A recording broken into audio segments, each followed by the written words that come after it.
आप किसी और को नहीं, डायरेक्ट डीजीपी को बता दें। हम देख लेंगे, हम आज ही पूछेंगे। अरे हम अभी पूछ लेंगे, अभी पूछ लेंगे। हम मोबाइल लेके तो चलते नहीं है। आप लगाइए, आप लगाइए, आप आइए। अरे आप मेरे साथ आ जाइएगा। आप इस तरह से पुलिस को डिमोरलाइज मत करिए। और पुलिस पूरे तरह से काम कर रही है, करके देख लीजिए। पहले क्या होता था, हम आप ही से पूछते हैं, क्या था 2005 के पहले क्या था? कितना हिंसा, कितना अपराध किस तरह से होता था? आज वो स्थिति है। नमस्कार, मेरा नाम निशा ओझा है और आप DTW 24 न्यूज देख रहे हैं। नीतीश कुमार गुस्से में हैं। इसलिए नहीं क्योंकि बिहार में अपराध बढ़ रहा है, बल्कि इसलिए क्योंकि पत्रकार उनसे सवाल पूछ रहे हैं। सवाल बिहार में लॉ एंड ऑर्डर को लेकर के, सवाल रुपेश सिंह हत्याकांड में हत्यारों की गिरफ्तारी कब होगी इसको लेकर के, जिसके बाद नीतीश कुमार बमक गए और पत्रकारों से ये तक कह दिया कि आप पत्रकारिता किसके लिए कर रहे हैं। देखिए किस तरह से पत्रकारों पर अपनी भड़ास निकाली नीतीश कुमार ने, और साथ ही 2005 के पहले की जंगल राज की भी बात करने लगे। घर के बाहर देखिए, आप लोग इसके साथ अपराध की तुलना मत करिए। अपराध पर जितनी कार्रवाई हो रही है इसको भी भूलिए मत। और ये दुखद है कि किसी की हत्या होती है, और आप जान लीजिए कि हत्या का कोई न कोई कारण तो होता ही है, और उसी को पुलिस लगती है पूरे तरफ से इन्वेस्टिगेट करने में, और उसके बाद उस सही आदमी को, जो अपराधी है, उसको पकड़ लेती है। तो अभी जो घटना घटी है उस पर जिस तरह से काम हो रहा है, जैसे ही घटना घटी है हमने खुद डीजीपी से पूछा और बात किया। ये लोग स्पेशल टीम बना करके देख रहे हैं। लेकिन आप जान लीजिए कि ये किसी से परमिशन लेकर के करता है। और आपको किसी को मालूम है? अगर मालूम है तो बताइए प्लीज। अगर कहीं से भी पता चले कि किसका मर्डर किसने किया, आपको अगर कहीं से कोई संदेह और कोई मिलता है तो बताना चाहिए ना। लेकिन नहीं, ये सवाल, आपका सवाल बिल्कुल गलत है। आपका सवाल अनुपयुक्त है।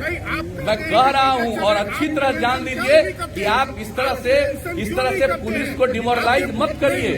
और पुलिस पूरे तरह से काम कर रही है, और जो भी पुलिस वाला अगर अपने काम को नहीं निभाता है उस पर भी कार्रवाई होती है। आप जरा गौर करके देख लीजिए। पहले क्या होता था, हम आप ही से पूछते हैं, क्या था 2005 के पहले क्या था? कितना हिंसा, कितना अपराध किस तरह से होता था? आज वो स्थिति है। आज वो स्थिति है। पूरे बिहार, पूरे देश का हर साल का फिगर प्रकाशित होता है अपराध के आंकड़े का। बिहार अपराध के मामलों में 23वें नंबर पर है। लेकिन एक एक चीज फिर भी दुख होता है। अगर कहीं किसी की हत्या हो, यह दुखद है। और आप जानते हैं हत्या करने वाले पर कितनी कार्रवाई होती है, और उसके लिए कानून बना हुआ है, और कोर्ट से भी उनको होगा। और इसके बारे में पूरी जानकारी इस पूरा पुलिस कर रहा है और जाएगा, और इसका स्पीडी ट्रायल कराने का इंतजाम किया जाएगा, ताकि कोई भी जो इसके लिए जिम्मेवार होगा, जो भी इसका लिए अपराधी होगा, उसके ऊपर सख्त कार्रवाई तत्काल हो। लेकिन मुझको भरोसा है, अभी डीजीपी ने मुझको जो आश्वस्त किया है कि पूरे तौर पर एक एक तरफ से लगा हुआ है, यहाँ का एसपी से लेकर के आईजी से लेकर के, और टीम बना करके लगे हुए हैं।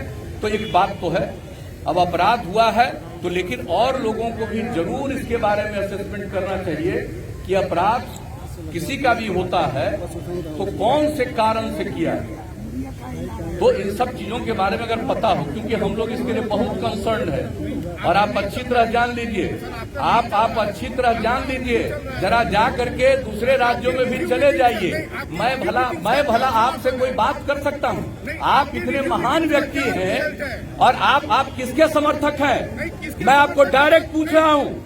आप जो जिनको राज मिला 15 साल तक, पति पत्नी के राज में जितना अपराध होता रहा, आप उसको क्यों नहीं हाईलाइट करते हैं? आप करिए। हम क्या भाषण दे रहे हैं? हम कोई भाषण नहीं दे रहे हैं। आप जो आजकल जो किसी के चीज के बारे में कोई भी किसी चीज के बारे में जो लोग बोलते हैं एक एक चीज पर एक्शन लिया जाता है। लेकिन अब आपका तो हम कर नहीं सकते हैं, आपकी तो हम बड़ी इज्जत करते हैं, लेकिन इन दिनों आपके सलाहकार हैं, आप उन पर भी जरा ध्यान दीजिए और नई ट्रेनिंग भी करवाइए। कहीं ऐसा न हो कि जितना ज्यादा बिहार में, और इसका भी पता करिए कि क्राइम कौन करता है, क्राइम करने वाले कौन हैं, और ये पुलिस वाले को पता चलता है, पुलिस उसके खिलाफ सख्त कार्रवाई करने सर, मुजफ्फरपुर में नाबालिग लड़की को रेप किया जाता है सर, अधिकार है उसके हिसाब से काम करें। बहुत बहुत धन्यवाद। आप पूछिए। और हम लोगों ने पूरे तौर पर कहा है कि जल्दी से जल्दी और पूरी सख्ती से इंक्वायरी होनी चाहिए। बहुत धन्यवाद। और ये अटल पथ का आज इसके लिए मैं पथ निर्माण विभाग को, माननीय मंत्री जी को और उनके तमाम अधिकारियों को इसके लिए मैं विशेष तौर पर बधाई दूंगा। बिल्कुल एक चीज नहीं छोड़ा जाएगा। पूरा पुलिस पूरे तौर पर जांच कर रही है, छोड़ा कैसे जाएगा।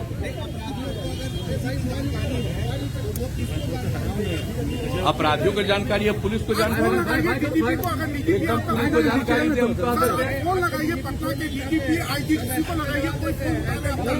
नहीं, हम कह देंगे ये चूंकि इन्वेस्टिगेशन का जो काम है, ये काम संवैधानिक रूप से पुलिस का काम है, इसलिए कोई भी सूचना मिलती है जरूर पुलिस को बताइए।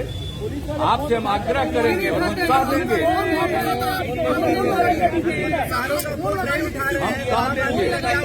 हम डीजीपी को बोल देंगे, आप किसी और को नहीं, डायरेक्ट डीजीपी को बता देंगे। हम देख लेंगे, हम आज ही पूछेंगे।